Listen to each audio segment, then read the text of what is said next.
तब वो अपने पिता महानमन के साथ वैशाली नगर में रहती थी।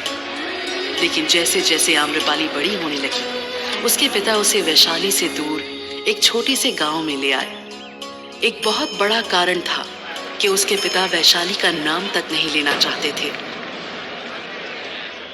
आम्रपाली वहां जाने की जब भी जिद करती, वो उसे टाल देते। अच्छा, अगले साल पक्का मेला लेके चलो। आप हर साल यही कहते हो।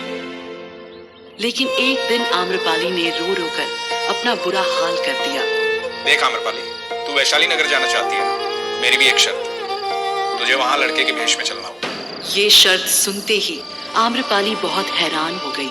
आम्रपाली बहुत सुंदर थी और उसे लगा कि उसके सुंदर होने का क्या फायदा अगर वो एक लड़के का भेष धारण कर ले तो।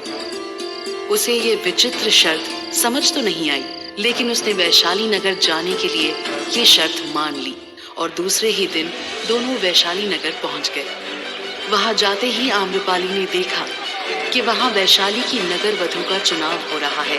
नगरवासियों ध्यान से सुनो, जो लड़की अपने रूप से पूरे वैशाली नगर को मंत्र मुक्त कर देगी, वही बनेगी वैशाली की नगर वधू।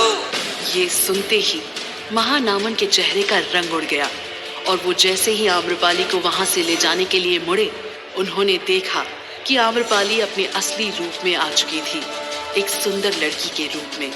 एक लड़के के भेष में इतनी सुंदर लड़की को देखकर वहां मौजूद सभी लोगों की आंखें चौंधिया गईं। आम्रपाली को वैशाली की नगर वधू घोषित कर दिया गया। जहां एक तरफ आम्रपाली वैशाली की नगर वधू बनकर बहुत खुश थी, वहीं दूसरी ओर उसके पिता का बुरा हाल था। ये तूने क्या किया आम्रपाली? मेरी शर्त का मान क्यों नहीं रखा? तेरी जिंदगी मौत से भी बदतर हो जाएगी।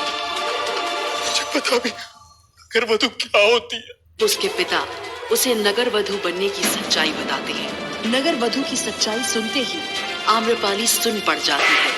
आखिर क्या है नगर वधू बनने की सच्चाई, जिसे सुनकर आम्रपाली के पैरों तले जमीन खिसक जाती है?